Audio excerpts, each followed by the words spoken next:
Hi everyone, welcome back to this channel. My name is Deepika Dimple. और आज का जो वीडियो है वो बहुत ही इम्पोर्टेंट है क्योंकि आज हम करने जा रहे हैं किस तरीके से हम हिंदी के सेंटेंसेस को हम अंग्रेजी में कैसे बनाएं। तो लेट्स बिगिन विद दैट। और उससे पहले ये बता दें कि ये जो सेंटेंसेस हैं ये इडियम्स, मतलब हम सेंटेंस भी ट्रांसलेट कैसे करेंगे, idiomatic use of verbs and phrases.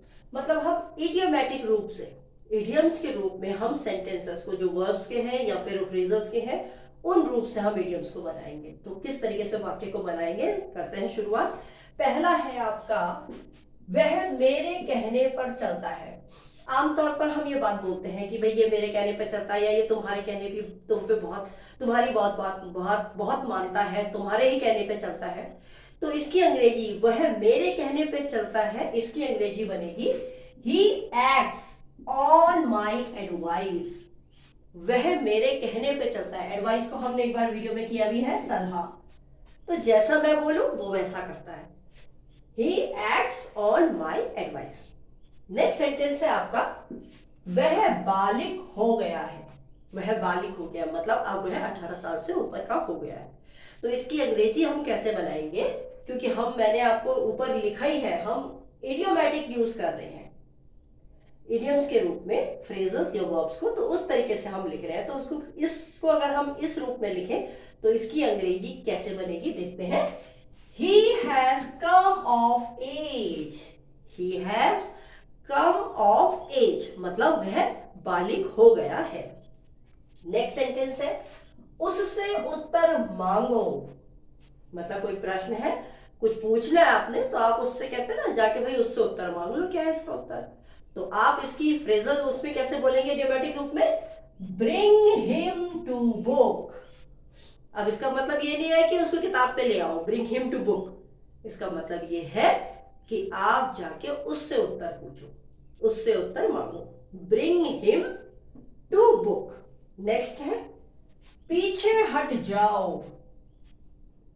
पीछे हट जाओ, तो पीछे हट जाओ कि यहां पर हम इडियोमैटिक रूप से इसको कैसे वाक्य बनाएंगे अंग्रेजी में, ड्रॉ बैक प्लीज।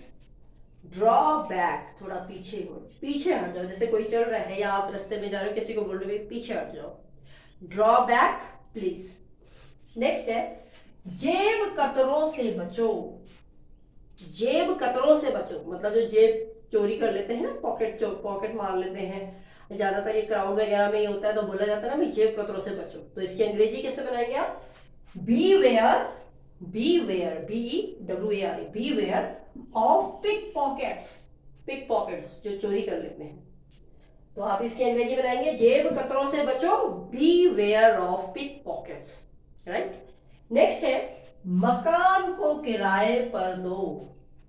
कहते हैं ना मकान को किराए पर दो। किसी ने राय दी, या कोई बोलते हैं, आपकी डे टू डे लाइफ में भी ऐसे होता होगा कि आपका कोई घर है, आप कोई कह रहा है आपको कि भाई आप अपना मकान किराए पे दो। तो आप इसकी अंग्रेजी बनाएंगे, let out the house. Let out the house, मकान किराए पे दो। नेक्स्ट है, लड़के आपस में लड़ पड़े। बॉयज है, बहुत सारे बॉयज है, भी आपस ही में बहस हो गई या लड़ पड़े। तो आपस में, लड़के आपस में लड़ पड़े, इसकी अंग्रेजी बनेगी बॉयज फेल आउट। अब फेल आउट का मतलब ये नहीं कि वो गिर गए, ये फ्रेजल वर्ब है।